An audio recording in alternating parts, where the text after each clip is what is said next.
마태복음 13장 1절에서 23절 씨 뿌리는 비유라는 제목으로 말씀을 증거하겠습니다. 마태복음 13장부터 이제 마태복음의 기조가 완전히 이제 이렇게 바뀌게 됩니다. 마태복음 13장은 이제 비유장으로 이렇게 불립니다. 창세기 5장 하면 사망장, 그리고 히브리서 11장 하면 믿음장, 이렇게 불려지듯이 마태복음 13장 역시 비유장으로 이렇게 불려져요. 성경은 비유의 책이라 해도 과언이 아닐 정도로 비유로 이제 가득 차 있습니다. 하나님이 창조하신 눈에 보이는 세계는 눈에 보이지 않는 하나님의 나라의 비유다, 이렇게 보시면 됩니다. 이 세상 모든 것, 이걸 육이라 그러죠. 이 세상 모든 것, 눈에 보이는 것, 이것을 다 육이라 이렇게 얘기를 해요. 그것들은 이제 하나님의 일, 그걸 영이라 그렇게 얘기하죠. 그 영에 속한 것, 그러면 이 땅에 속하지 않고 하나님께 속한 것. 영의 일, 그러면 하나님의 일, 이렇게 이해하시면 돼요. 그러니까 이 세상 모든 것은 하나님의 일을 설명해 주는 도구다. 히브리서 10장 1절에 보면 한번 보시죠. 히브리서 10장 1절. 율법은 장차올 좋은 일의 그림자일 뿐이요 참 형상이 아니므로. 그러니까 형상이 뭐예요? 보이는 걸 말하잖아요. 그러니까 해마다 늘 드리는 같은 제사로는 나오는 자들은 언제나 온전하게 할 수 없다. 세상 모든 것은 하나님의 일을 설명해 주는 도구다, 이렇게 보시고, 그 성경에 비유가 가득한 것 역시 마찬가지예요. 그래서 성경을 여러분들이 비유로 이렇게 볼 수 있는 안목을 이제 훈련해야 됩니다. 그렇지 않고서는 문자에 이렇게 빠져서 그 바리새인들이 갔던 율법주의에 이게 빠질 수밖에 없죠. 그래서 이 들을 귀가 상당히 중요한 거예요. 그걸 이제 들을 귀가 있어야 이제 비유를 이제 해석할 수 있는 능력이 생깁니다. 자, 예수님이 이제 하신 비유는 뭐로 보셔야 되냐 하면 하나님이 계획하신 하나님의 나라, 그걸 천국이라 그러죠. 그거를 설명하는 도구다. 이제 한번 쭉 그 13장부터 한번 제가 이 말씀을 드릴게요. 24절 빨리 가세요. 예수께서 그들 앞에서 비유를 들어 이르시되 천국은, 그러니까 이 비유들이 다 뭘 설명한다? 천국이죠. 31절 또 비유를 들어 이르시되 천국은 마치 땡땡땡땡. 그 다음에 44절 천국은 마치, 또 47절 천국, 뭐 45절 천국은 계속 이런 식이에요. 그 다음에 몇 개만 더 가요. 이렇게 전에 얘기를 했더니 무슨 비유가 천국만 얘기하냐. 자, 18장 23절 18장 23절 어디요? 천국은 뭐뭐 하러 가는 어떤 임금과 같다. 계속 비유를 언급하시는데 뭘 하려고? 천국을 설명하려고. 그럼 모든 비유, 여기도 또 있어요. 그 20장 1절. 천국은 마치 품꾼을 얻어 포도원에 들어보려고 뭐 이렇게 한 것과 같다. 그러니까 이 비유는 아무리 이걸 주님의 말씀을 이 땅에 이렇게 적용하려고 해도 그거는 헛발질이라는 거예요. 이해시키는 거예요. 하나님이 계획하신 나라는 이런 거다. 또 22장 2절을 보더라도 천국은 마치 자기 아들을 위하여 혼인잔치를 베푼 어떤 임금과 같다. 25장 1절 동일하죠. 25장 1절 그때 천국은 마치 등을 들고 신랑을 맞으러 나간 열 처녀와 같다. 모든 비유가 다 어디로 향하고 있냐면 보이지 않는 하나님의 나라. 그거를 비유로 설명하는 거예요. 그러니까 모든 비유, 지금 이 비유도 오늘 이제 첫 비유가 이제 우리가 다루게 되는데, 이 씨 뿌리는 비유 역시 천국을 얘기하는 거다, 이렇게 보시면 됩니다. 자, 예수가 선포한 천국은 유대인들이 소망하고 있던 천국을 완전히 부정하는 나라였다 보시면 됩니다. 육은 영을 이해하지 못합니다. 주님의 말씀은 영에 속한 영의 말씀입니다. 이건 주님이 스스로 얘기한 거예요. 내가 너희들에게 전한 말은 영이다, 이렇게 얘기하세요. 뜬금없이 영이다, 이렇게. 그러니까 영이라고 하는 건 하나님의 일을 설명하는 것, 이렇게 보시면 돼요. 그래서 영을 받지 못한 유대인들이 이를 이해하지 못합니다. 그래서 하나님께서 자기 언약 백성들에게 영을 보내주셔서 그 영의 말씀을 이제 알아듣게 하시죠.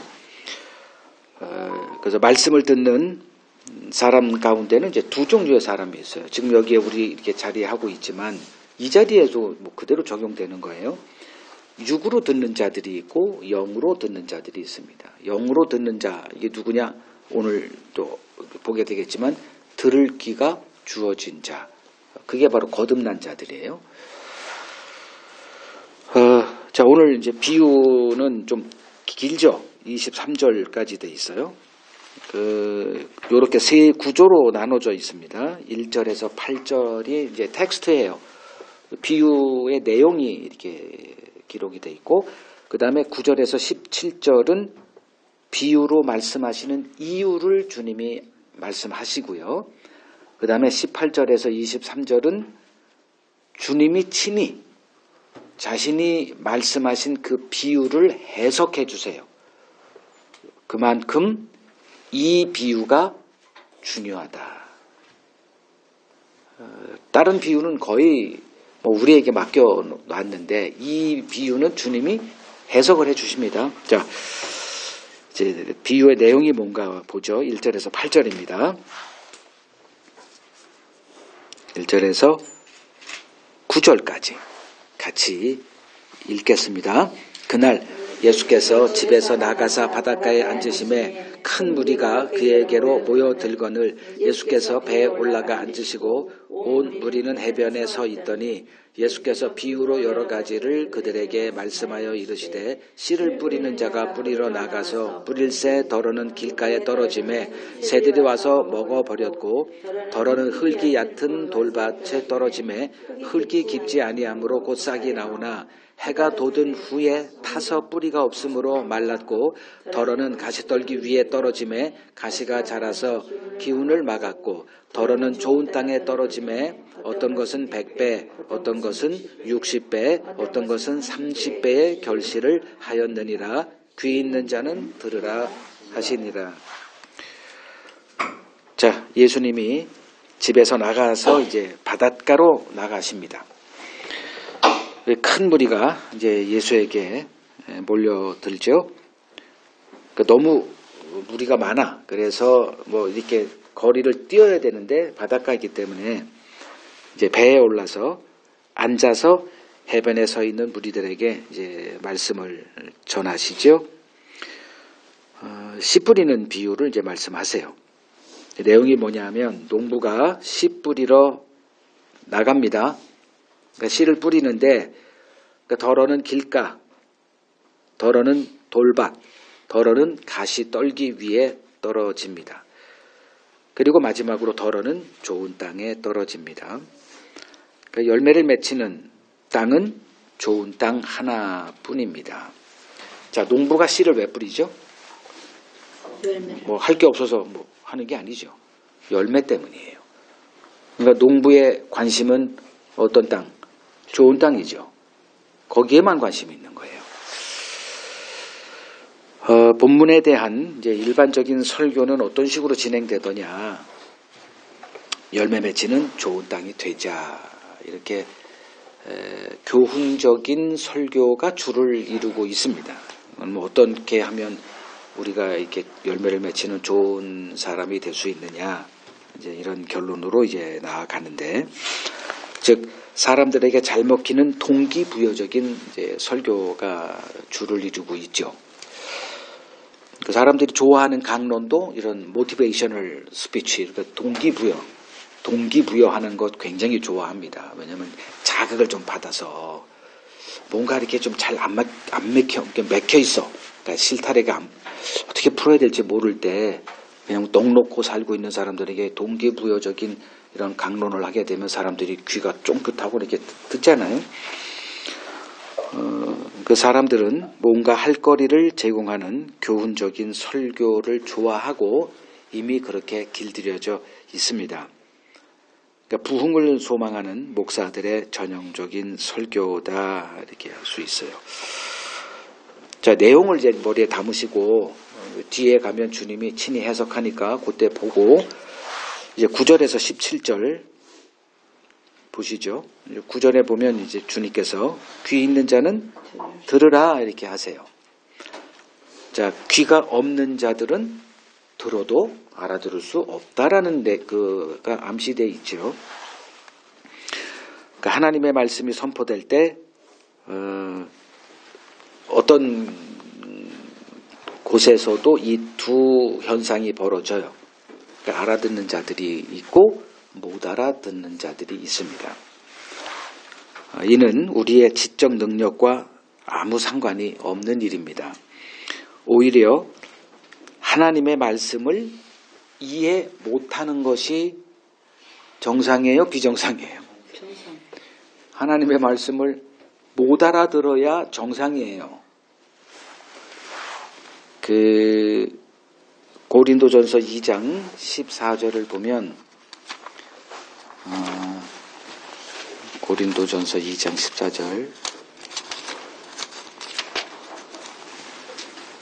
육에 속한 사람은 하나님의 성령의 일들을 받지 아니하나니 이는 그것들이 그에게는 어리석게 보임이요 또 그는 그것들을 알 수도 없나니 그러한 일은 영적으로 분별되기 때문이다. 그러니까 우리 모두가 다 어디에 속한 자들이에요? 육에 속한 자들이잖아요. 즉 눈에 보여야 되고 우리 육의 이 땅의 지혜에 이게 상식에 부합돼야만 이게 깨달아지고 아하 이렇게 되는데 지금 주님이 말씀하시는 것은 하늘에 속한 즉 영에 속한 거란 말이에요. 영이라고 얘기할 때 영은 누구예요? 하나님이잖아요. 하나님은 영이시니 예배하는 자가 영과 진리 가운데 예배하라 이렇게 얘기하는 것처럼 하나님은 영이에요. 우리는 영은 몰라요. 우리는 어디서 태어나요? 에덴 동산 밖에서 태어난 자들이기 때문에 영에 속한 그것은 에덴 동산 안에 이제 감춰져 있는 세계죠. 그러니 알 수가 없죠. 하나님을 인식할 수가 없어요. 그래서 하나님의 나라와 이 우리가 만든 이 세상은 이게 중첩이 되는 게 하나도 없습니다. 그래서 하늘에서 오신 예수님이 이 땅의 것과 하나도 이게 매치가 안 돼요. 그 똑똑하다 하는 바리새인들과 단 한 번도 이렇게 대화가 된 적이 없어요. 모든 게 다 그러니까 예수님의 말씀은 항상 우리들의 말 끝에 곱하기 제로. 그 모든 게 다 제로가 돼버려요. 그래서 제가 하나님의 말씀을 전할 때 그 인간에 관해서는 굉장히 부정적이죠. 그러니까 여러분들이 제 설교를 들을 때 너무 좀 부정적이야. 긍정적으로 좀 설교 좀 하지. 그걸 잘 여러분 이해하셔야 됩니다. 성경은 인간에 대해서는 절대적인 부정입니다.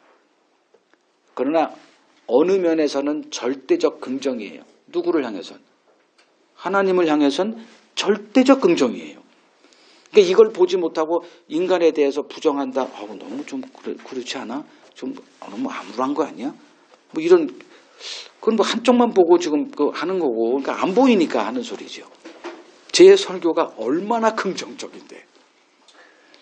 근데 이걸 보지 못하니까 그냥 가니까 하나도 없고 왜 들리는 거 그거밖에 없으니까.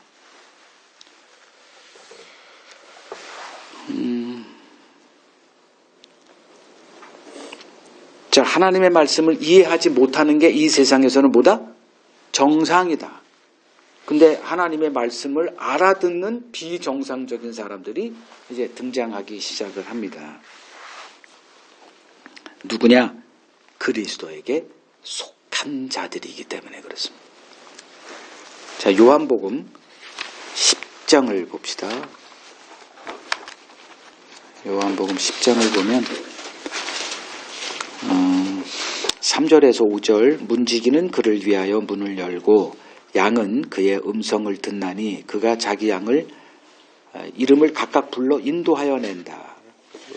자기 양을 다 내놓은 후에 앞서가면 양들이 그의 음성을 아는 고로 따라오되 타인의 음성은 알지 못하는 고로 타인을 따르지 아니하고 도리어 도망한다. 이런 얘기를 하시죠.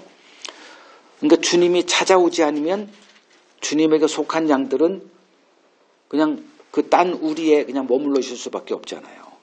그게 진실인 줄 알고. 지금 여기 무리라고 이게 우리죠. 우리 펜 양들을 가둬두는 그 목장. 오늘날 같으면 이제 교회로 이렇게 보시면 돼요. 거기가 진짜인 줄 알아요. 그리고 나한테 말씀을 전하는 목사님이 하나님의 보내신 목자로 알아요. 그런데 거기서 이제 그리스도가 등장을 해요. 그걸 복음이라고 얘기하죠. 그 복음이 딱 선포될 때, 거기서 나오는 현상이 벌어져요. 여기서 나오게 하잖아요. 그러니까 지금 여기는 이제 우리가 어떤 우리냐면 바리새인과 서기관으로 대변되는 그 우리 안에 있는 유대인들을 얘기해요. 예수님이 오셔서 그 우리 안에 있는 즉 유대교라고 하는 그때 당시의 종교, 오늘날은 이제 기독교로 대변되는 거죠. 거기서 사람 자기 백성을 자기 양들이죠. 이렇게 이름을 불러내는데 이름을 부르는데 안 나올 사람이 어디 있어요? 그렇죠? 아니 자기 이름을 부르는데 돌아보지 않을 사람이 어디 있어요? 그러니까 그게 주님이 이렇게 하시는 거예요. 이름을 불러요. 그러면 알아듣는 거 이름을 부르니까 그리고 따라가요. 이름을 부르잖아. 우리는 누구다? 주님이 내 이름을 불러서 주님에게 이렇게 눈을 시각을 이렇게 고정하고 주님을 따라가는 자들이에요. 내 이름을 불렀거든. 그러니까 5절 이제 주님의 음성 이분이 진짜 목자라는 것을 그때 이제 비로소 알게 되고 그 타인의 음성 여기서 타인의 음성이라는 거는 자칭 목자라 했던 자들의 음성 그들의 말 그들의 설교는 이제 안 듣는 거예요. 자, 그러니까 하나님의 말씀을 이해하는 비정상적인 자들이 등장한다. 그들은 누구냐? 그리스도에게 속한 그리스도의 양이기 때문에 그렇습니다. 그 이유는 들을 귀가 주어졌기 때문이에요. 주님이 들을 귀를 주고 알아듣게 하고 주님의 말씀을 듣고 주를 따라가게 합니다. 이것을 은혜다 이렇게 얘기를 해요.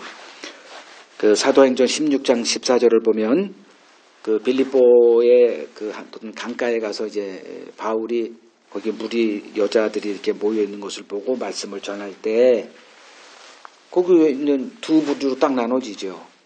많은 부류와 한 여인 루디아. 그 루디아는 알아듣네? 그냥 다른 사람들은 못 알아들어요. 근데 루디아는 알아들어요. 이유는 주께서 그의 마음을 열어주셨기 때문이다.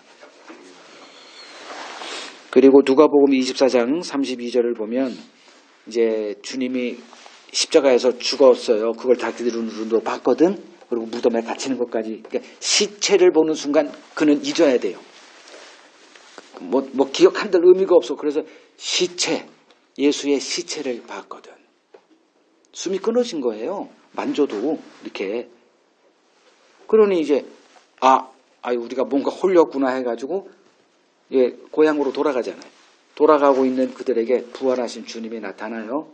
못 알아듣습니다. 보지도 못하고 주님과 3년 동안 있었던 제자들인데 못 알아. 음성도 이렇게 부활하신 예수님 못 알아보는구나. 그리고서 이제 한참 얘기하고 그 다음에 이제 주님이 음식을 이제 그들이 강권하여 이렇게 자기 집으로 이제 엠마오라는 자기 집이죠.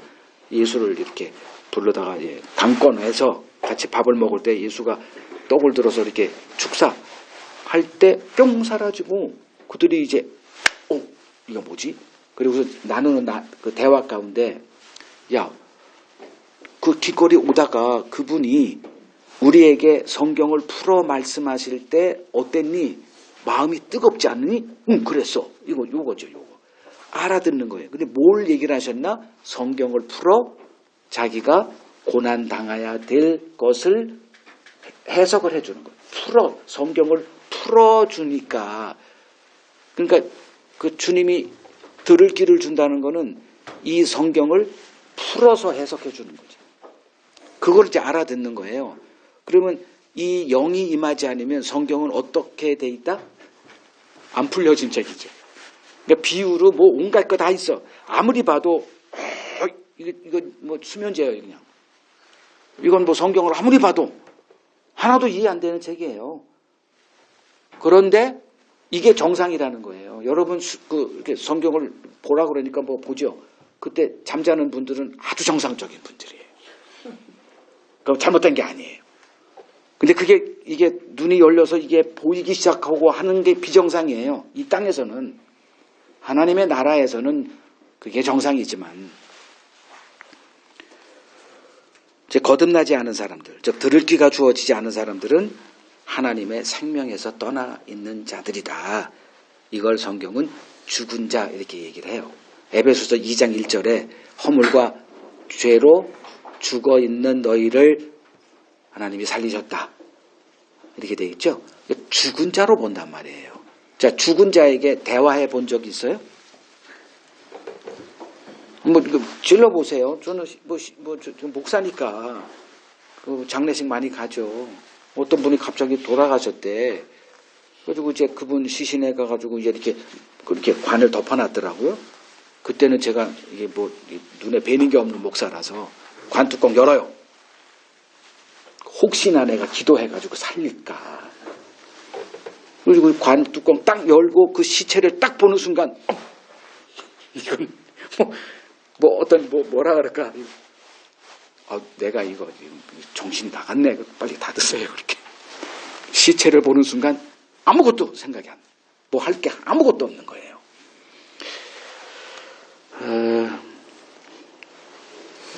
저는 여러분들은 모르겠지만 저는 색약입니다.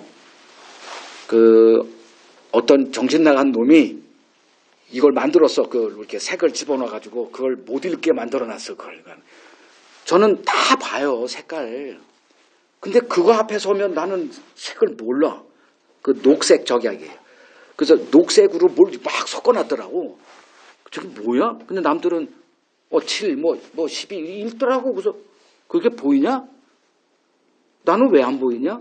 그래서 중학교 때인가 정록 색약으로 딱 이렇게 됐어요. 그때는 정록 색약은 이과는 안 되는 거로 이렇게 돼 있었거든. 그래서 저는 운명적으로 문과예요. 색깔 다 구별해요. 아무 이상 없어요. 그 미친놈, 그 어떤 놈이 그걸 만들어 놔가지고 거기만 가면 안 보여. 그걸 왜 만들어 놨대? 여러분 다 통과했죠? 여기는 다 색깔을 그렇게 하고. 난 거기만 보면 색을 못 봐. 거기서는 숫자가 안 보여. 마찬가지로 죽은 자는 뭐예요? 안 들리죠. 안 들리는 거예요. 그러니까 이스라엘 백성들이 하나님이 보낸 선지자들의 말을 하나도 알아듣지 못한 이유가 뭘까요? 죽은 자들이었기 때문에. 근데 그들이 자기가 죽었다는 것을 인정할까요? 안 하죠. 그래서 하나님이 에스겔 선지자를 어디로 보내요? 한 골짜기로 보내서 뭘 보여줘? 마른 뼈로 가득한 골짜기로 데려가서 그걸 보여준 다음에 이들이 누구냐? 지금 이스라엘이다. 거기서 이제 에스겔 선지자가 이 뼈들이구나 이거. 근데 그들은 자기가 마른 뼈라는 걸 모르죠. 그래서 말씀을 선포하라.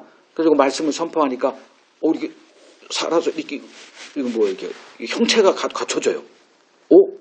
근데 여전히 죽어 있어요.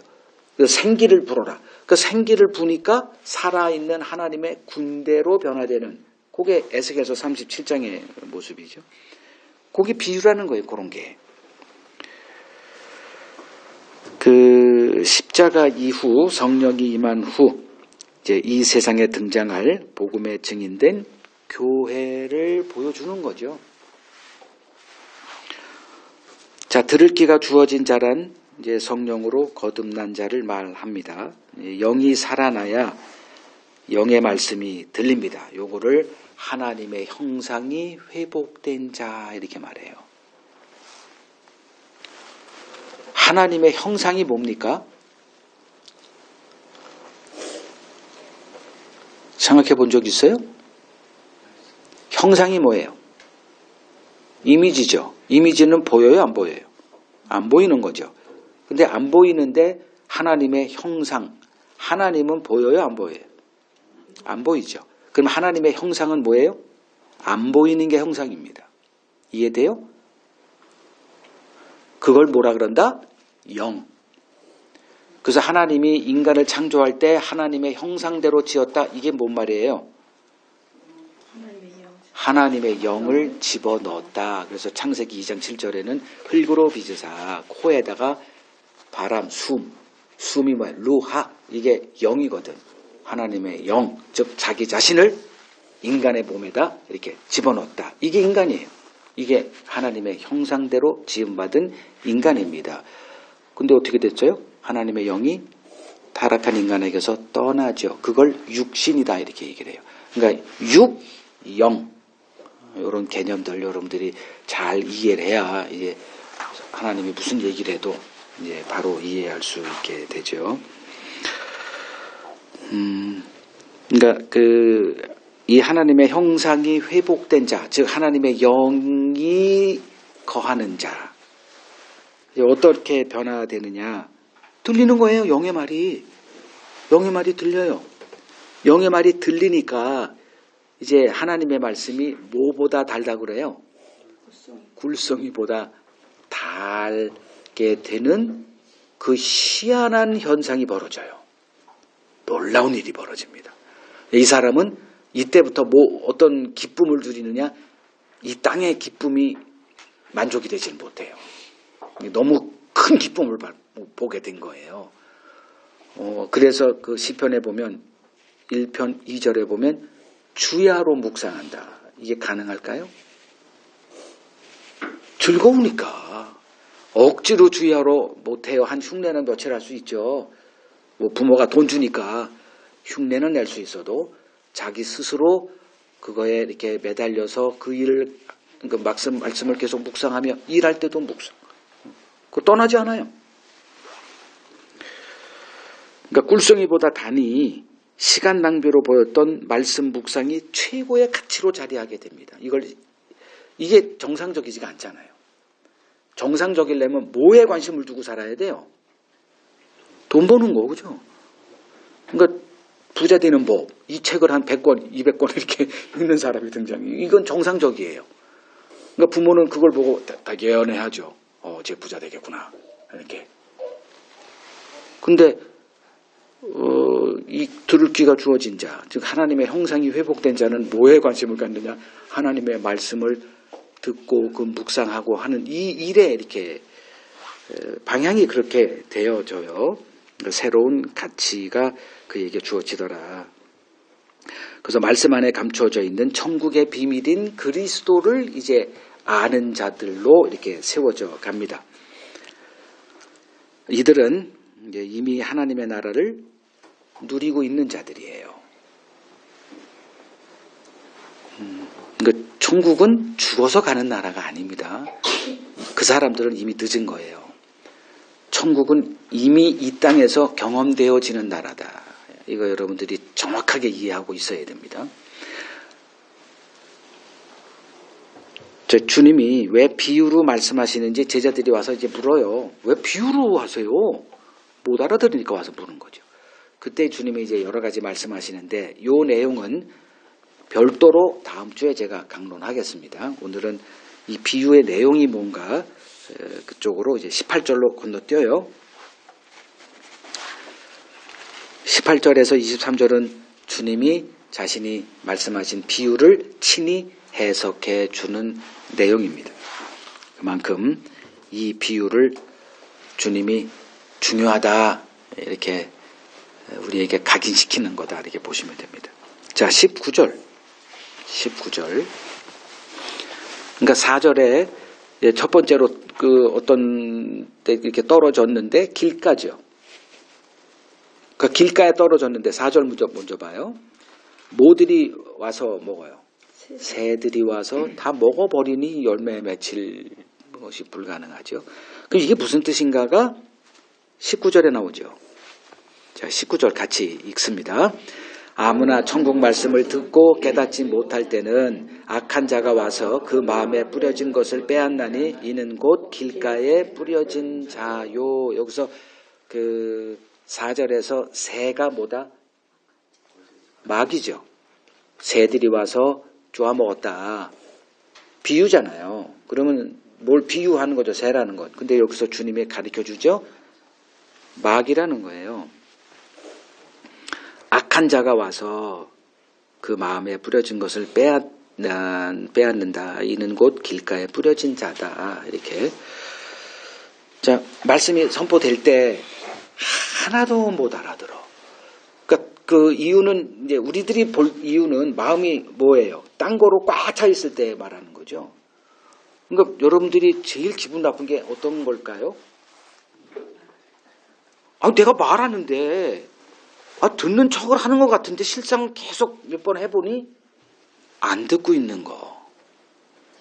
이건 여러분들이 참 견디기 힘들 거예요. 뭐 얘기를 하는 것 같은데 막상 나중에 이게 어떻게 잘 들으세요. 한참 뭐 이렇게 얘기를 하는 것 같아. 소통이 되는 것 같은 착각에 빠져나도. 근데 결국은 결과치가 없어요. 이유는 뭐예요? 안 듣는 거예요. 그러면 여러분들이 내가 뭘 말을 하는데 상대방이 안 들을 때는 뭘 느껴요? 뭘 느껴요?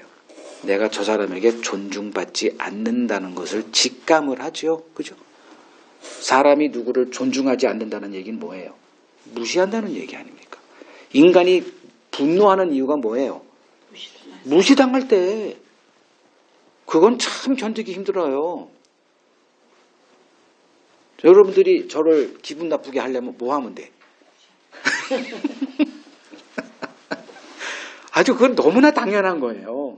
상대방한테 복수하겠다? 그러면 어떻게 해야 돼? 그냥 개무시하면 됩니다. 자, 근데 그냥 의도적으로 그런 게 아니라니까요. 어떤 일이 벌어지고 있다라는 거예요. 하나님이 선지자를 보내서 막 하는데 안 들어. 거기에는 그들이 의도적으로 안 듣는 게 아니고 어떤 영적인 일이 벌어지고 있다. 그 마귀도 뭐예요? 영이죠. 육을 갖고 있지 않기 때문에 영적이다 이렇게 얘기하는 거예요. 그것도 영. 그래서 영분별을 하라. 이게 보이지 않는 어떤 현상이 벌어질 때 이게 하나님께로 온 건지 마귀로부터 온 건지 이걸 분별을 하라는 거예요. 그러니까 안 듣는다. 그러면 어떤 일이 벌어지고 있다? 악한 자가 이미 그의 마음을 완전히 사로잡아서 뭔 생각을 집어넣는다? 이 세상 거로 꽉 채워놨다. 이렇게 보시면 되는 거예요. 불쌍하죠. 그러니까 미워할 대상이 아니라 뭐 어떻게 바라봐라? 불쌍히 여겨야 될 대상이에요. 자, 고린도 후서, 이거는 좀 따지고 들어가야 돼요. 하나하나. 고린도 후서 4장. 고린도 후서 4장 3절에서 4절. 이제 복음을 전하는데 이 복음이 씨가 안 먹혀. 안 들어. 그럴 때 이제 어떤 일이 벌어지느냐. 사도 바울도 이렇게 얘기를 해요. 만일 우리의 복음이 가리였으면 망하는 자들에게 가리어진 것이다. 4절. 그 중에 이 세상의 신이 누구예요? 마귀잖아요. 악한 자. 이 세상의 신이 믿지 아니하는 자들의 마음을 혼미하게 하여 그리스도의 영광의 복음의 광채가 비치지 못하게 함이니 그리스도는 하나님의 형상이다. 그러니까 그리스도는 하나님의 형상, 영. 그러니까 영에 관한 일에 혼미하게 못 알아듣는 거예요. 그러니까 즉 못 알아듣는다는 게 무슨 얘기냐면 내게 아무 관심도 없는 거예요. 내 관심은 지금 뭐에 속해 있어요? 이 땅의 어떤 거에 꽂혀 있죠. 때에 따라서 달라요. 어린애들은 뭐에 꽂혀 있어? 지금 우리 여기 보고 있죠. 게임에 빠져 있어요. 얘들은 지금 게임에 완전히 몰입되어 있는 거예요. 우리 소리가 들려? 지금 쟤들이 지금 내 소리 들릴까요? 들을 기가 없죠. 열려 있어요. 근데 내 소리는 안 들린다니까. 왜? 완전히 그 게임에 몰두해가지고.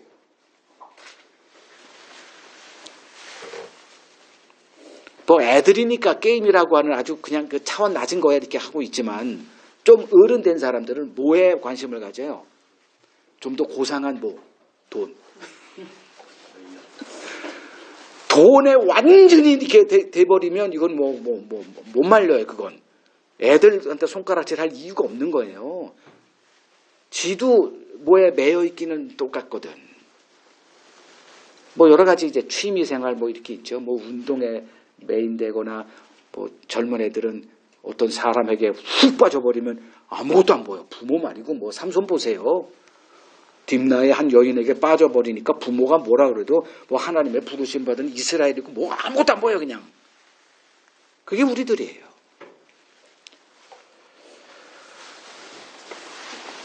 반면에 이건 이제 세상에 속한 사람들 얘기고 반면에 언약 백성인 우리들은 어떤 자들이냐 이걸 봐야죠. 하나님이 붙드세요. 자, 누가복음 10장 한번 가보시죠. 누가복음 10장 39절. 이제 예수님이 요 내용은 그 38절부터 시작되죠. 이제 예수님이 베단이라고 하는 곳, 그러니까 예루살렘에서 조금 떨어진 곳이에요. 거기 예루살렘 갈 때마다 베다니에서 머무셨거든. 이유를 보니까 이 마르다와 마리아라고 하는 여인 때문에 그래요. 자기를 영접하거든. 근데 마르다가 영접하죠? 마리아가 영접한 게 아니라. 그러니까 마르다와 마리아가 있어. 마르다는 언니예요. 언니가 뭐 하는 여자일까? 마르다와 마리아 차이가 뭐예요? 마르다는 부지런해요. 부지런한 사람 보면 참 존경스러워. 부지런함의 반대말이 뭐예요? 게으른 자를 보면 뭐든지 그래. 모든 게 다 이렇게. 그래서 어릴 때 부지런함으로 가르치는 부모는 참 나중에 애들이 고마워해야 될 부모예요. 근데 이제 싸움이 벌어지죠. 다들 뭐 하고 싶어? 게으르잖아요. 날 좀 내비둬. 이렇게. 근데 이제 그 게으름을 장착한 사람은 어디든지 사랑을 받아요. 자, 마르다는 게을러 부지런해. 엄청 부지런한 사람입니다. 그러다 보니 뭘 잘해? 음식을 잘해. 게으른 사람이 음식 맛있게 하는 거 본 적 있어요? 여기 여자가 많으니까 괜히 얘기 꺼냈나 보다. 하여간에 그래요. 그러니까 부지런해야 음식도 만들게 하고 맛있게 하고 막 그래요. 그러니까 부지런한 사람은 뭐든지 다 맛깔나게 해요. 그건 뭐 일을 할 때든 뭐든지 다 마찬가지예요. 근데 마르다가 이제 부지런한데 음식도 잘 소질이 있어 이제 부지런하니까. 예수님이 명사 아닙니까? 예수님을 초대한 거에 뭐가 잘 있었을까? 음식이 맛없게 하는 사람이 어떻게 예수를 자신 있게 부릅니까? 맛있게 하니까 자신 있게 예수님 오세요. 이렇게 한 거예요. 그래서 예수님이 이렇게 올 때 예수 옆에는 누가 다 있어? 사람들이 많아. 그래서 웬만한 사람은 예수 초대 못 해요. 그래서 이제 한 12명의 무리가 이렇게 엄청나게 먹잖아요. 돈도 있어야 되고요. 예수님을 이제 초대해서 하는데, 이게 보통 준비예요. 예수님, 12제자, 그리고 또 여자들도 있거든. 그러면 한 20-30명을 먹여야 되는데, 얼마나 정신이 없어. 근데 이게 정상이죠. 이렇게 막 준비하고 하는 게 정상적인 여자예요, 마르다는. 근데 비정상적인 여자가 하나가 있어. 그게 39절. 뭐 하고 있어요, 지금? 예수 발치에 앉아서 말을 듣고 있네요. 우리는 지금 우리도 비정상적인 사람이라 이 마리아가 정상적인 사람으로 보이지만 이 정상적인 마르다의 눈에는 이 마리아가 어떻게 보여요? 완전히 비정상적인 여자 아니에요. 지금 야, 돈 벌어야 돼. 지금 무슨 성경을 보고 있어. 이런 거잖아요. 아니 이놈아, 너 법대 들어가거나 의사가 되거나 이놈아 무슨 신학교를 간다 그래. 이제 이런 얘기 보통 하잖아요. 그러면 제가 좀 뭔가 좀 이상한 일이 벌어졌구나 그렇게 하는 거죠. 그러니까 마르다가 그렇게 해요. 그때 이제 예수님이 에게 찾아가서 한마디 좀 하세요라고 하는 정상적인 말을 하죠. 그때 예수님이 아주 비정상적인 말로 이렇게 응대를 해요. 뭐라 그래요? 마르다야 41절. 내가 많은 일로 염려하고 근심하니 몇 가지를 하든지 한 가지만이라도 좋게. 마리아는 이 좋은 편을 택했으니 빼앗기지 않을 거야. 그래서 어떻게 됐는지는 성경이 기록이 안 돼 있으니 마르다가 이랬을지 몰라요. 내 생각에는 안 했을 것 같아. 그냥 뭔 소리인지 모르고 그리고 맛있게 음식해서 이제 예수님은 또 맛있게 먹고 마음은 마리아에게 가고 이렇게 되는 거죠. 자, 마르다와 마리아 누구에게 하나님의 은혜가 임했어요? 마리아에게 임한 거죠. 그러니 지금 상식적으로 언니를 도와야죠. 근데 발치에 앉아가지고 예수의 말 이건 남자들이 하는 거예요. 그 일을 하고 있는 거예요. 그러면 우리가 해석해야죠. 뭔가가 뭔 일이 벌어졌구나 마리아에게. 뭔 일이 벌어졌어요? 들을 귀가 주어진 거죠. 그러니까 들리니까 마르다는 들어도 아마 앉아있어도 지루해 이랬을 거예요. 안 들리니까. 이건 우리의 소관이 아니에요. 왜 그랬을까? 붙드시는 주님의 은혜 때문에 그래요. 그러면 이 세상에 속한 자들은 이 붙드심이 없죠? 그러니까 마귀가 다 뺏어가는 거예요. 쑥쑥. 그 마음이 다른 거로 꽉 차 있는 거예요. 반면에 언약 백성은 주님이 붙들어요. 붙들기 때문에 버티는 거예요. 자, 누가복음 22장 31절. 시모나 시모나 베드로를 말하죠. 보라, 사탄이 너희를 밀 까부르듯 하려고 요구하였으나 그러나 내가 너를 위하여 내 믿음이 떨어지지 않기를 기도하였노니 너는 돌이킨 후에 내 형제를 굳게 하라 이러죠. 무슨 일이 벌어지고 있어요? 지금 이전에 어떤 일이 벌어졌느냐? 사탄이 가론 유다의 생각에 예수를 팔 생각을 훅 집어넣은 거예요. 이거 혼미한 거죠. 걔는 마귀가 준 생각으로 알까요? 아니죠. 그냥 자기 생각이에요. 논리적으로 계속 여기 딱 한다. 쪽박차. 이건 망해. 이거 보고 있는 거예요. 이게 정상적인 겁니다. 계산을 돌려보니 이 예수란 작자에 가는 길이 뻔해. 이거 뭔가 착각했어. 그래서 빨리 갈아타야죠. 그때는. 주식을 어디다 투자했는데 모든 정황을 보니 이거 망할 것 같으면 뭐 해야 돼요? 빨리 갈아 빼야 되잖아요. 하나라도 손해 안 보려면. 그것처럼 가론 유다가 빨리 뺀 거예요. 주식에 투자했던 한 몇 억을 확 빼버린 거예요. 정상적이에요? 비정상적이에요? 아주 정상적이죠. 그랬다가 결론은 뭐예요? 망했죠. 그죠? 자살하고 죽잖아요. 모르니까. 근데 이게 정상적인데 가론 유다는 나가죠. 팔러. 그래서 은 30을 챙기죠. 자, 베드로는 어떻게 됐어요? 안 나가요. 거기 버티고 있어요. 그래서 예수님의 이 계시가 임하는 거예요. 베드로는 뭐가 주어져 있다? 붙드심이 있죠. 내가 너희를 내 믿음이 떨어지지 않기를 위하여 기도했다. 이게 붙드심이에요. 붙드니까 얘도 지금 뭐가 돼 있어? 31절에 사탄이 밀 까부르듯 하려고 청구를 하는 거예요. 이놈들은 내 거야. 이렇게. 어딜 네가 뺏어가 이제 예수에게 하나님에게 대항하는 거죠. 그러니까 밀 까부르듯이 뭐예요? 밀 곡식 그걸 어떻게 까부르다가 뭐예요? 체에 올려놓고 난장 이거 가는 거죠. 여기서 견딜 사람이 있어요? 이 체질하는데? 목소리가 고전해가지고. 이걸 견딜만 하냐고요. 이 체질하는데. 다 넘어가죠. 근데 안 넘어가고 이 체에 붙어있는 자들이 있어. 내가 붙든다? 아니에요. 다 떨어져 나가.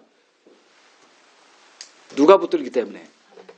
하나님의 강한 손이 붙들고 있기 때문에 마귀가 체질해도 거기서 떨어져야 정상인데 붙어있네. 이렇게. 그걸 알려주는 거예요. 내가 붙드는 줄 알아, 우리는. 내가 의지가 강한 줄 알아. 천만에. 어떻게 마귀를 이깁니까, 우리가. 자, 길가 떨어진 자. 왜 그들은 이 말씀에서 이렇게 하느냐? 주님의 붙드심이 그들에게는 없더라 이거예요. 자, 두 번째 갑시다. 돌밭이에요. 먼저 5절을 가보세요.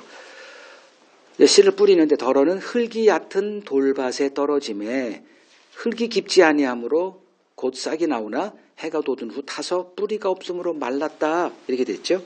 그럼 이제 이게 무슨 뜻이냐? 20절, 21절 가세요. 돌밭에 뿌려졌다는 것은 말씀을 듣고 즉시 기쁨으로 받아요. 즉 이 사람도 다 가라지인데 말씀을 듣고 깨닫고 기쁨으로 받는 현상까지는 있더라 요거예요. 그러니까 말씀을 듣고 깨닫고 기뻐하니 이 사람도 택한 자 아니겠느냐? 맞아 틀려. 맞을 수도 있고 안 맞을 수도 있다. 이거죠. 자, 싹이 나와요. 말씀을 듣고 기쁨으로 받아요. 그 현상이 있구나. 거듭난 얘구나. 아닐 수도 있다. 보라는 거죠. 근데 결국은 뭐예요? 열매는 맺히지 못해요. 이유가 뭐예요? 뿌리가 없어.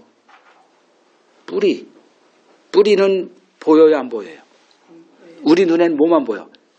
흙 위에 있는 싹만 보여요. 싹이 있으니 됐나보다 이렇게 하는데 주님은 뭘 봐? 그런 건 안 보죠. 뭘 봐요? 흙 밑에 뿌리가 있는지 없는지를 보고 계세요. 뭐가 진짜예요? 뿌리가 진짜죠. 뿌리가 없는 싹은 뭐예요? 조화죠. 조화. 우리가 조화 짓을 하고 있다니까. 뿌리가 끊어졌으면 열매는 없어야 돼요. 근데 열매를 맺히는 자들이 등장하거든. 그들이 누구예요? 바리새인들이에요. 잎사귀를 가지고 열매라고 이렇게 얘기를 해. 그러니까 하도 답답하니까 주님이 가다가 무화과 나무를 보고 그때가 제철이 아닌데도 불구하고 열매 있나 이렇게 얘기를 해. 그러니까 누가 봐도 뭐야? 그 뜬금없이. 그러면서 이제 가서 열매를 찾아. 일부러 하는 거죠. 연출하는 거죠. 아무리 찾아도 없어. 뭐만 있어? 잎사귀만 무성해. 뭐예요? 조화죠. 조화. 뿌리가 없어. 그러니까 뭘 열매를 맺히라 그러니 뭘 가지고 잎사귀를 저한테 가지고 저 열매 맺혔습니다. 이러고 있다니까. 그 잠시 견디다가 말씀으로 인해 환난이나 박해를 받으면 곧 넘어지죠. 이들이 뿌리가 없다 이거예요. 그러니까 사람의 눈엔 뭐가 보이죠? 행함이 보이죠. 신앙 행위가 보여요. 근데 주님은 행위를 보지 말라 그러잖아요. 마음을 본다. 마음에 뭐가 있어? 뿌리가 잘려진 인간의 부패한 마음을 주님은 보고 계세요. 열매 안 맺혀. 그 얘기를 여러분들이 이해를 잘 해야 돼요. 부정적인 게 아니라 진리예요. 그게 진리. 주님은 그 진리에 서서 그냥 간단해요. 인간에겐 이미 뿌리가 없는 죽은 자라는 걸 알고 계세요. 그래서 하나님이 무슨 얘기를 해도 그 말씀을 듣고 열매 맺힌다는 게 불가능함을 주님은 알고 계시기 때문에 그냥 쉽게 이렇게 답이 나오는 거예요. 고민할 것도 없지.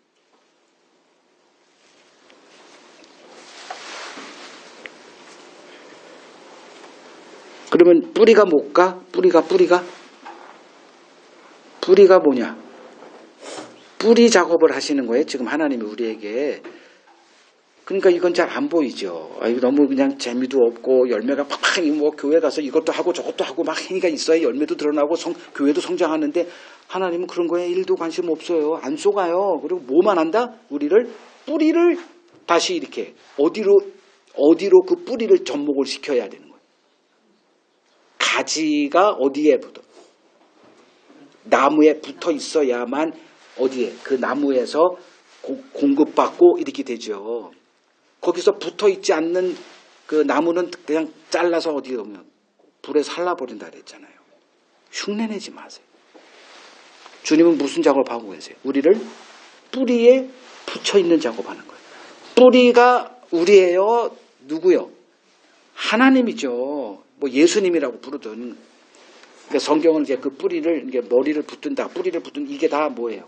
예수님을 얘기하니까 예수에게 붙어야 거기서 생명이 공급되죠. 그래야 그 생명의 열매가 맺히죠.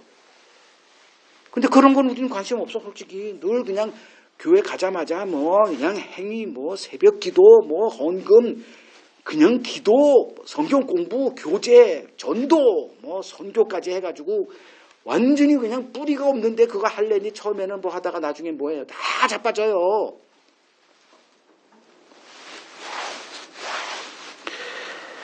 그러면 이제 하나님이 하시는 일이 좀 보일 거예요. 뭔 일을 하시더라 우리를 이끌어서 예수 그리스도를 아는 지식에서 견고한 자로 만듭니다. 알아야 뭘 해? 믿죠. 아니 그리스도를 아는 지식이 없는데 뭐만 보고 살았어? 그냥 목사님 바라보고, 그냥 교회 바라보고, 남들 바라보고, 우랑탕탕 그 다수결에 따라서 뭐 다들 그렇게 하니까 그냥 우당탕탕탕 따라갔다가 나중에 보니까 그리스도를 아는 지식은 개뿔. 어떤 일이 벌어지면 다 도망가 다. 그 많은 개미들이 그냥 한번 사람이 막대기로 한번 톡 치면 어떻게 돼요? 바퀴벌레 같이 확 도망가 버리잖아요. 여러분들의 믿음의 뿌리가 뭐여야 돼요? 다수결이 아니에요. 대형교회 그런 것도 아니고 잘 나간다는 목사 그것도 아니고 어떤 분? 그리스도 이 땅에서 완전히 망하신 분, 아주 쪽박당한 분, 그걸 십자가라 그러죠. 그 길이 주님이 우리를 이끄시는 길이에요. 주님이 우리에게 이제 어떤 일을 하세요. 뭔 일을 하냐? 이제 많은 것들 보여줘. 그러니까 이제 무리들이 막 와요. 일부러 하시는 거예요. 뭐 이런 저런 것도 막 예수께 있어. 그리고 예수님이 부른 제자가 있고요. 그리고 제자들과 함께 이제 은밀한 대화를 나누실 때가 있어요. 그게 이제 가이사랴 빌립보예요. 시간이 좀 없으니까 내가 말을 빨리 해야 되겠네. 천천히 나도 하고 싶어요. 여러분들이 나한테 2시간 시간 주면 그러면 좀 인자하게 보이죠. 말을 하게 하면 에이 모르겠다. 자, 가이사랴 빌립보에서 가서 사람들이 나를 뭐라 그러니? 그 다음에 또 이제 뭐라고 하니까 너희는 나를 누구라 그러니? 그때 베드로가 주는 나 잘 생각이 안 나는데 주는 그리스도시요 살아계신 하나님의 아들이시니이다. 그때 그 뭐라고 얘기하시냐면 잘 들으세요. 요거 물론 그때 가면 또 뭐 하겠지만 이 지식은 육에서는 나올 수가 없는 지식이야. 이 지식은 오직 영에서만 나올 수 있는 지식이야. 그래서 네가 알 게 아니라 하늘에 계신 내 아버지께로부터 온 거야. 탁 한 겁니다. 그러니까 육은 뭐만 나와요? 육만 나옵니다. 이 땅에서는 이 땅의 것만 나와요. 갑자기 그러한 것에서 영이 나왔다. 그 영이 주어졌기 때문에 그런 거예요. 자, 베드로는 육이죠. 근데 육에서 갑자기 영이 나와. 이유가 뭐예요? 주님이 답하잖아요. 하늘에 계신 내 아버지께서 너에게 뭘 했기 때문이야. 그래서 네가 그 고백을 하는 거야. 이렇게 되잖아요. 육만 나와요. 영이 들어와야 영이 나와요. 이게 하나님의 일이에요. 그리고 이제 비로소 뭐 천국 열쇠니 뭐 하늘에서 매면 땅에서 매면 하늘로 들면 이런 것들 얘기한 다음에 이제 주님이 그때 뭐 하냐면 비로소 그때부터 예수님이 십자가 비밀을 얘기를 꺼내세요. 이건 예수님 마음속에 깊이 감춰져 있었는데 요때 딱 꺼냅니다. 그러자 반응이 뭐예요?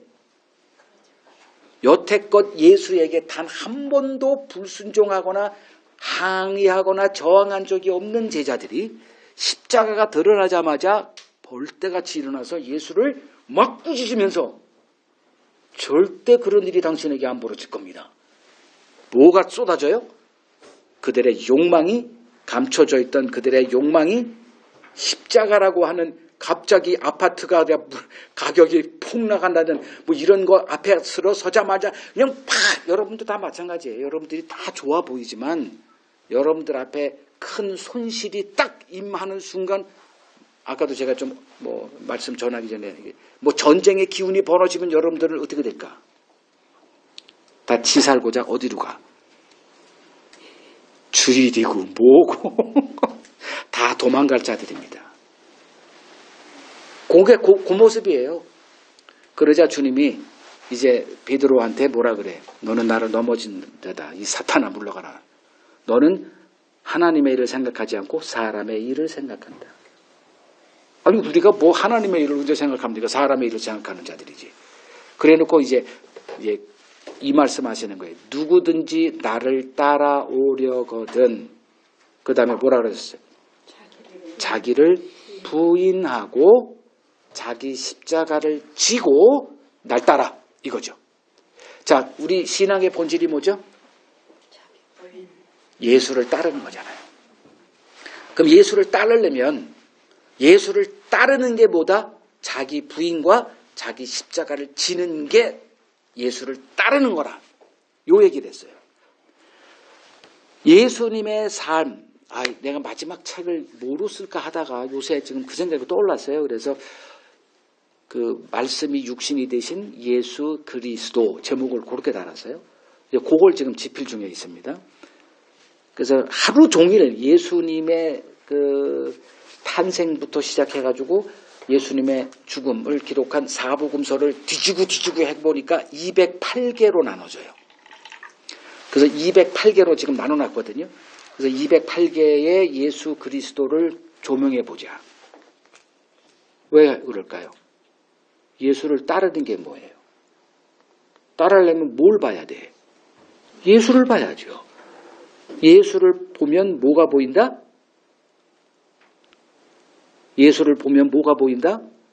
자기 부인과 자기 십자가를 지심이 보이더라. 근데 사람들이 예수를 왜 봐요? 자기 부인 없죠? 자기 십자가 없죠? 뭐가 보여요? 대박이 보입니다.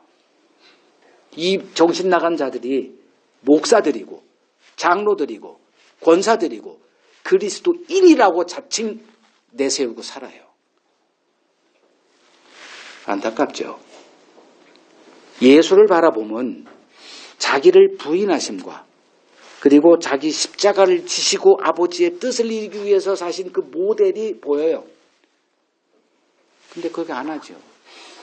그냥 예수 만나면 즐겁고 노래 부르고 뭐 자기들끼리 진치를 벌이지만 자기 부인과 자기 십자가를 지는 그 순간에 떨어지면 어떻게 되더라? 죄다 바퀴벌레가 한번 인간이 등장하면 샥 사라지듯이 다 도망갈 자들이에요. 뭘 안 해서 그래요? 예수를 바라봄이 없어요. 다 바라본대. 그러면 뭐라고 답하면 돼요? 가짜 예수를 바라보니 그렇게 살지. 예수 믿는 게 중요한 게 아니에요. 어떤 예수를 믿느냐가 중요하다. 자, 돌밭은 뭐다? 뿌리가 없어요. 뿌리가 뭐예요? 예수 그리스도에게서 끊어진 자들이에요. 신앙생활에 모습은 있어, 새싹은 보여. 뭐 이런저런 열매가 있는 것 같아요. 누가 봐도 그리스도인 담아 보여요. 근데 뿌리가 없다니까 연결이 안 돼 있어요. 생명에서 끊어진 가짜들이에요. 자, 7절 가시떨기 봅시다. 덜어는 가시떨기 위에 떨어짐에 가시가 자라서 기운을 막았다. 뭐가 막아? 가시가 막아요. 가시가. 자, 이제 해석을 해요. 22절 읽습니다. 가시떨기에 뿌려졌다는 것은 말씀을 들으나 세상의 염려와 재물의 유혹에 말씀이 막혀 결실하지 못하는 자다. 자, 말씀을 이는 어떤 사람이에요? 가시떨기 위에 떨어진 자는. 가시떨기라는 이 밭은 뭐예요? 어떤 사람을 말해요? 신앙생활을 계속해. 말씀은 계속 들어. 이걸 뭐라 그러냐면 경건의 모양은 갖췄다.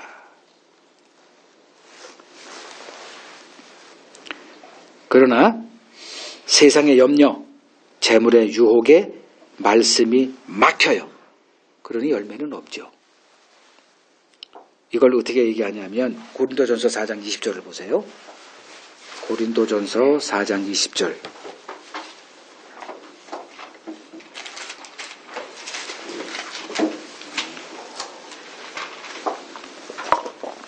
읽읍시다.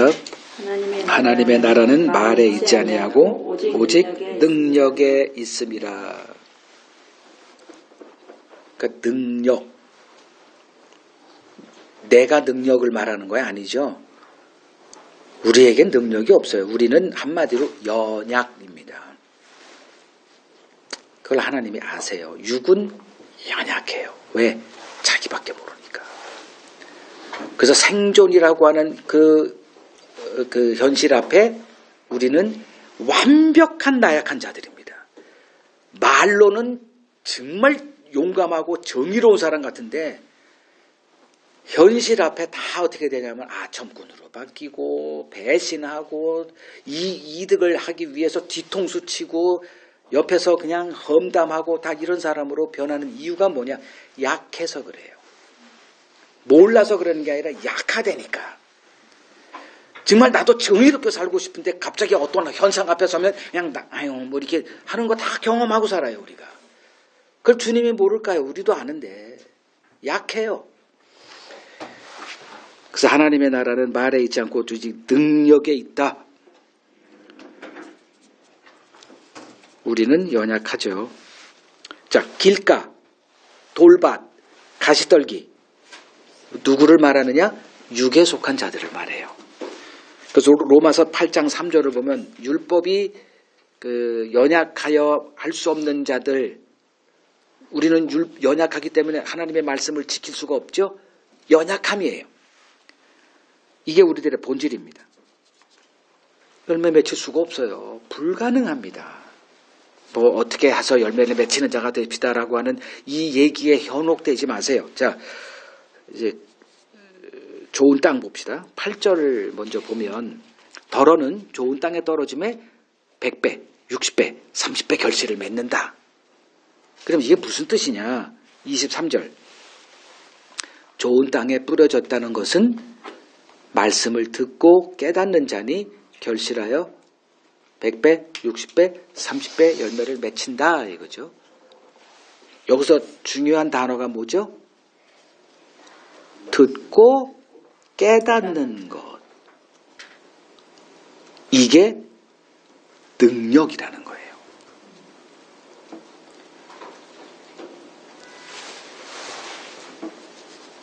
자, 그러면 나머지 셋은 다 열매가 없는데 열매를 맺히는 자가 등장하네? 뭐 때문에 그럴까요? 열매를 맺히는 이유. 하나님의 돌봄 때문에 그렇습니다. 아까도 말했지만 이 길가든 돌밭이든 가시떨기든 형태는 다 설명을 했어요. 교회에서 이런 자들을 말하는구나. 뭐 충성하고 뭐 교회에서 뭐 교회 기둥이고 뭐 이런 것들이 아무 의미도 없구나. 주님은 그런 걸 보는 게 아니고 뿌리를 보시고 뭐 이런 것들이구나. 그런데 열매가 맺혀지네요. 이유는 딱 하나예요. 하나님의 돌보심. 이거를 양육 이렇게 얘기를 해요.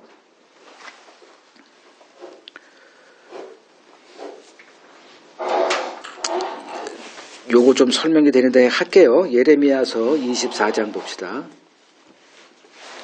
예레미야서 24장 보면 4절에서 7절, 예레미야서 24장 4절에서 7절, 여호와의 말씀이 또 내게 임하니라. 이르시되 이스라엘의 하나님 여호와께서 이와 같이 말씀하시니라. 내가 이곳에서 옮겨 갈대아인의 땅에 이르게 한 유다 포로를 이 좋은 무화과 같이 잘 돌볼 것이라. 내가 그들을 돌아보아 좋게 하여 다시 이 땅으로 인도하여 세우고 헐지 아니하며 심고 뽑지 아니하겠고, 내가 여호와인 줄 아는 마음을 그들에게 주어서 그들이 진심으로 전심으로 내게 돌아오게 하리니 그들은 내 백성이 되겠고 나는 그들의 하나님이 되리라. 유다 말기에 이제 바벨론에 의해서 멸망당하고 포로됐다가 돌아오는 그 긴 세월을 이렇게 압축해서 요약을 해 놓은 거예요. 남유다, 지난주에 설명했죠. 북이스라엘은 아수르에 의해서 멸망당한 후 역사에서 사라집니다. 근데 남유다는 바벨론에 의해서 멸망당하고 사라져야 되는데 아니라 바벨론 포로됨의 의미가 부여돼요. 그게 뭐냐, 여기서 너희들을 하나님을 전심으로 알고 하나님께로 돌아오는 자 만들기 위한 수단이 뭐다? 바벨론 포로다. 바벨론 포로가 된다는 것은 뭐가 현실로 뭘 의미하죠? 이스라엘이 망함을 의지하죠. 망함이라는 게 뭐예요? 그들의 소유가 다 뺏기는 걸 말해요. 여러분들의 소유를 하나님이 어떻게 할까요? 교회 가면 하나님이 여러분들의 소유를 지키시고 증대시킬 거다 이렇게 얘기하죠. 근데 여러분들이 성경을 읽다 보면 이게 마음에 좀 두려움이 생길 거예요. 이거 설교 듣는 거랑 다른데? 그게 진짜예요. 여러분들이 보는 게 진짜. 근데 여러분들이 들은 게 있어가지고 그걸 무시하죠. 아예 아니라 그랬어. 교회 가니까 하나님이 우리를 잘 되게 한대. 부자 되게 한대. 병도 고쳐준대. 이런 거에 이렇게 해가지고 이게 헷갈려요. 그럼 하나님의 돌봄이라는 게 뭘까요? 전자일까요? 후자일까요? 그 전자가 후자가 뭔지 모를까? 우리를 뭐하게 하는 게 하나님의 돌봄이에요. 망하고 우리 걸 다 빼앗는 게 돌봄이에요. 왜 그럴까요? 하나님이 우리 고통을 즐기시는 분이라 그럴까요? 뭐 하는 자, 어떤 상태에서 우리가 말씀을 들어요? 아까도 우리가 이 찬송 세상을 자는 지혜 이거 들었죠? 언제 주님에게로 돌아오더라? 이 세상의 허무함이 내 마음을 짓누를 때.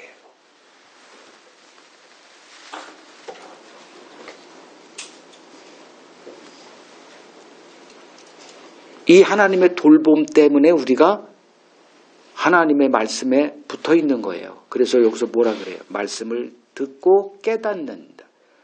우리가 하나님의 말씀을 듣는 자입니까? 안 듣는 자입니까? 일주일 내내 지금이야 뭐 이게 종교적인 관습이 돼가지고 와서 이렇게 뭐 말씀을 듣는 모습을 보이지만 여러분들이 일상생활에서 말씀을 들어요? 안 들어요? 정말 안 듣죠. 징그러울 정도로. 여러분 스스로 보세요. 아, 나도 참 참 뭐한 사람 뭐 그러죠. 정말 안 듣는다. 안 듣는 자예요. 근데 여기서 뭐예요? 이 좋은 땅은 뭐예요? 말씀을 듣고 듣는다니까. 뭐 때문에? 하나님이 돌보시기 때문에 그래요. 돌봄이 뭐다? 내가 힘들 때 날 도와주고 뭐 할 때 뭐 그게 아니고 아예 힘들게 만드시는 분이라니까. 여러분들이 그 소유를 위해서 살잖아요. 그죠? 여러분들이 하루 종일 왜 일을 해요? 소유를 증대시키려고. 근데 그걸 뺏어가시는 게 하나님의 돌봄이라는 걸 좀 기억을 하시고, 아, 김성원 목사님 들으면 맨날 부정적이고 좀 소망을 갖고 왔다가도 그냥 희망이가 빠져가지고 그냥 아유 이렇게 생각하지 마시고 하나님께는 절대 긍정 이걸 좀 생각하시고 좀 멀리 좀 바라보시라고요. 지금 눈앞에 있는 거 닭대가리 같이 이렇게 그냥 30cm 앞에 있는 것만 하다가 어디로 가는지도 모르고 헤매지 말고 좀 멀리 바라보라고요. 왜 하나님이 전쟁을 일으킬까? 왜 하나님이 평화를 가지고 오고 검을 가져와서 평화로운 가정까지 해체를 시키실까? 듣게 하고자 하나님 말씀 안 들으니까. 정말 안 듣잖아요. 듣는 자 되게 하기 위해서. 그 에스겔서 11장 19절을 봅니다. 에스겔서 가세요. 에스겔서 11장 19절 20절을 보면 이미 에스겔은 이스라엘이 남유다가 멸망해서 바벨론 포로되어 있는 그 자들에게 말씀을 전한 자가 에스겔이에요. 자, 내가 그들에게 한 마음을 주고 그 속에 새 영을 주어 그 몸에서 돌 같은 마음을 제거하고 살처럼 부드러운 마음을 주어 내 규례를 따르며 내 규례를 지켜 행하게 하리니 그들은 내 백성이 되고 나는 그들의 하나님이 되리라. 예레미야 그때 얘기랑 똑같은 얘기잖아요. 근데 약간 언급된 게 내 영, 새 영을 그들에게 주어서 뭐를 제거해? 그들의 마음에서 돌 같은 마음 제거하고 살처럼 부드러운 마음을 주겠다. 자, 돌 같은 마음이 어떤 마음이에요? 안 듣는 마음이죠. 안 듣는 마음이에요. 그거를 듣는 마음, 즉 부드러운 마음으로 바꿔놓겠다. 뭘 부어서? 영을 부어주어서.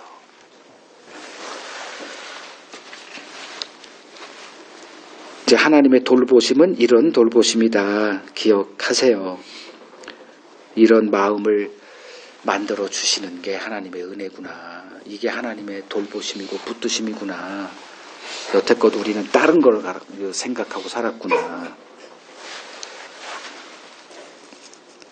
우리는 우리를 돌보시는 주님의 은혜가 약속되어 있습니다. 그래서 주님이 떠나시기 전에 제자들에게 요한복음 14장 18절에 이런 말씀을 하세요. 내가 너희를 고아와 같이 버려두지 않고 다시 오겠다. 이 세상에서 가장 불쌍한 사람이 누구냐? 부모가 없는 고아예요. 여러분들은 부모 없는 게 뭐 천국으로 생각하지만 여기서 부모는 여기서 지금 그 부모는 예수님을 얘기를 하죠. 예수의 돌보심이 없는 자들이 이 땅에서 가장 애처로운 사람들이에요. 근데 주님이 우리에게 다시 찾아오겠다고 하세요. 고아와 같이 버려두지 않으시겠다고 하십니다. 그리고 그리스도인들은 누구냐?